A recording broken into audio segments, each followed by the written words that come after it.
Et pourquoi Thorkel décide de suivre Knut après son éveil? Ce n'est ni par calcul politique, ni par considération idéologique. Après l'éveil de Knut, Thorkel observe et il trouve que le mec a un air de torse. Et il lui pose la question, qu'est-ce que vous voyez que nous ne voyons pas? Alors que comparer Knut et Torse, à ce moment du récit, je comprenais pas encore, je comprenais pas. Torse, c'est l'homme qui a renoncé à la violence tout en restant invincible. En revanche, Knut, après la mort de Ragnar, lorsqu'il se retrouve submergé par la souffrance et la peur, il prend conscience que, en fait, l'amour n'a jamais vraiment existé dans ce monde.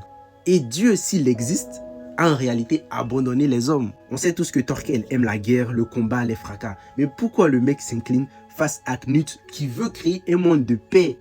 Parce qu'il a reconnu le regard de Knut. Knut a eu le même regard que son vieil ami Torse.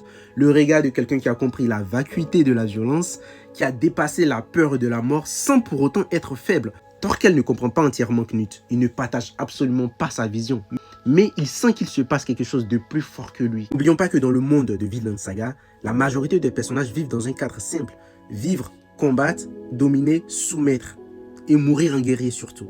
Dans la première saison de Vinland Saga, Torse, Knut et le prêtre voient quelque chose que les autres personnages ne voient pas. Ils ont compris la vacuité de cette violence, ils ont compris l'absurdité des champs de bataille dans un monde régi par la guerre. Thorkel, en tant que guerrier honnête, accepte cette vérité sans la comprendre totalement. Il décide de suivre Knut parce qu'il sait que celui-ci a le même regard que son ancien ami Torse. Thorkel ne sait pas s'ils ont raison, mais respecte Torse et regrette de ne pas l'avoir suivi par le passé. Alors il décide de suivre Knut qui a le même regard que lui, pour espérer voir et comprendre ce qui lui échappe, cette chose que son ami avait lui compris par le passé.